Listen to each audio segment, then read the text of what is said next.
And welcome back to Who Would Win. Today's official Who Would Win comes to us from Mark Johnson, who asked the question, who would win a fight? The Scarlet King from the SCP universe versus Cthulhu, the great old one himself.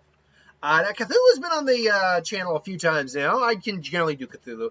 Obviously, all of the H.P. Lovecraft universe was created by H.P. Lovecraft. There might have been some other things taken from here or there, but in general, it was created by H.P. Lovecraft. And so the Scarlet King. One second. I want to get the Scarlet King right up here real quick. Scarlet King. SCP.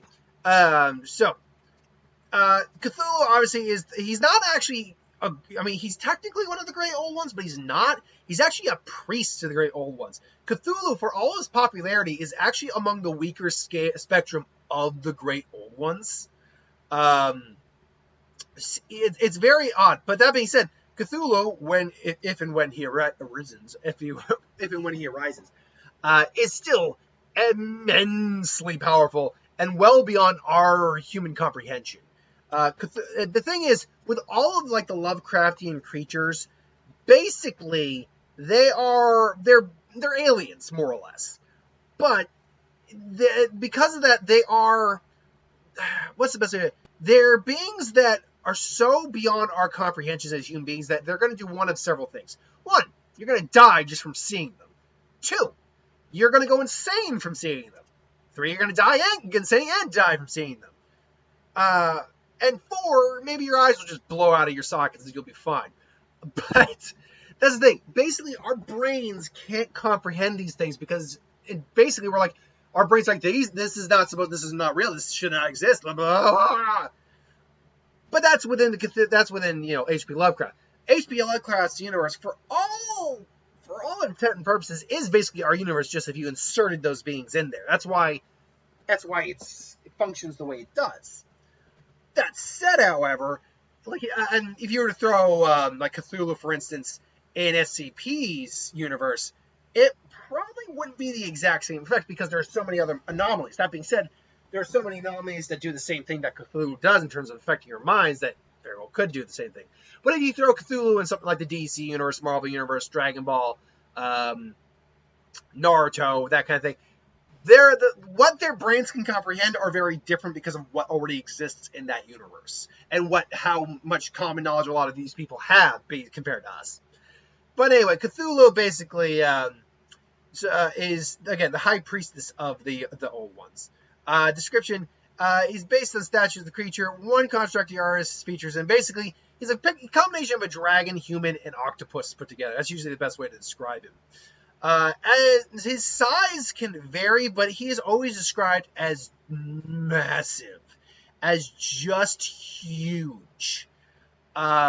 Huge. Like sometimes miles tall. That's how big Cthulhu is often depicted as. To go along with his nature, he still has massive amounts of it, including superhuman strength being that size. 9 vulnerability, our modern human weapons aren't going to do a damn thing against him. Flight, madness manipulation, we go insane by looking at him, immortality, telepathy, and reality warping. Cthulhu is still one of the strongest individuals you could normally throw into a versus match. The Scarlet King is the problem here is the Scarlet King is an overarching enemy of the SCP mythos and the main antagonist in the Versus of the Endless Song series. He's an ancient and demonic god who is untold eons old and is the son of the third blood and appears in numerous articles and tales across the SCP site, often tied to the end of existence itself, and is one of the many SCPs proposed for SCP-001. There is no true SCP-001. There's many different interpretations of it. But the problem here is that there are multiple origins for this guy. Because due to lack of canon SCP universe, there's been several stories telling the origin of him. Some say that the Scarlet King was born with the planting of the tree of knowledge called Karak at the time. He was the smallest of his siblings, but the only one aware, and brought him great pain. He decided that existence itself is painful and he'd have no part in it. As well as destroying existence itself, he started by consuming his siblings and growing stronger on their essence. Another story basically dictates him as SCP-231. The Foundation was able to neutralize and destroy 6 of the first brides, basically like minions and deities. But the seventh, the strongest, had yet to be born, and it resides in SCP-2317.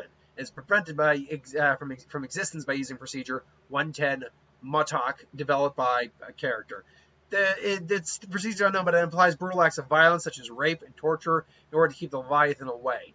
Terrible as it sounds. There's also the idea that he's SCP-2317. Claims that Scarlet King is an untold horror imprisoned inside SCP-2317, a salt desert dimension locked behind a 19th century wooden door. In Iteration 6, it's revealed that the entity actually, and this is redacted apparently, unless I do this. Nope, it's redacted. Devourer of worlds, or Dread Devourer, an Apollyon-level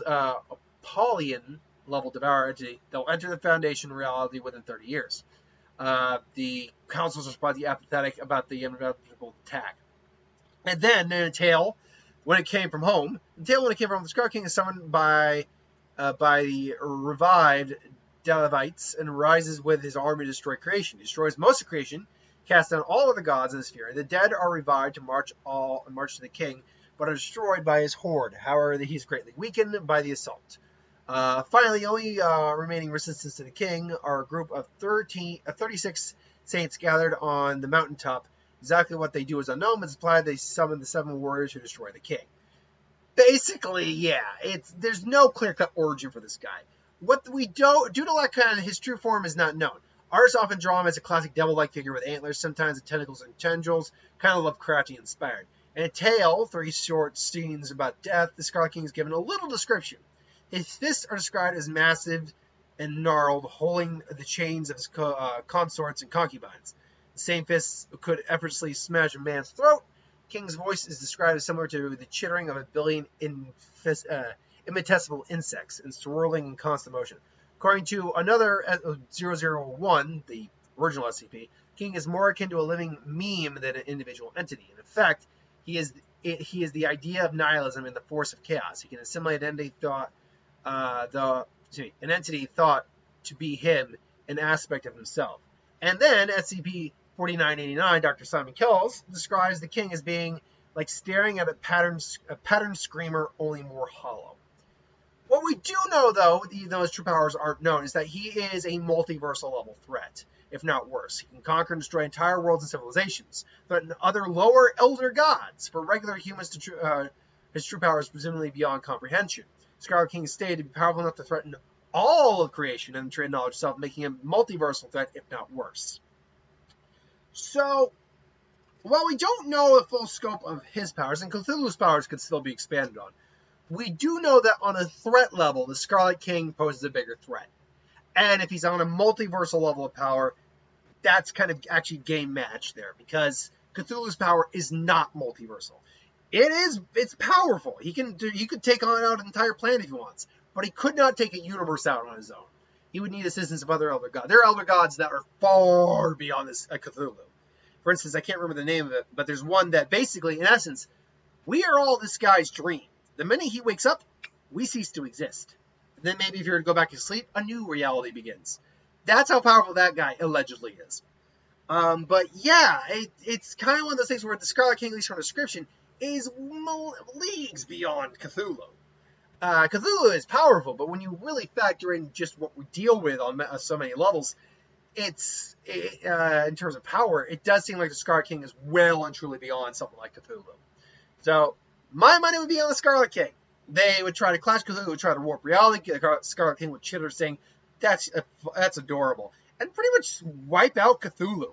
Despite Cthulhu's invulnerability, he is not strong enough to take on individuals of his same species but higher power. So, ultimately, yeah, I gotta go Scarlet King in this match. But that's just my opinion. What do you think of the comments below? Scarlet King or Cthulhu? Let's see what you got down there for your debates. Till then, thanks for watching. I hope you enjoyed. Hit that bell if you want to be notified. Like, comment, share, subscribe. I'll see you folks tomorrow.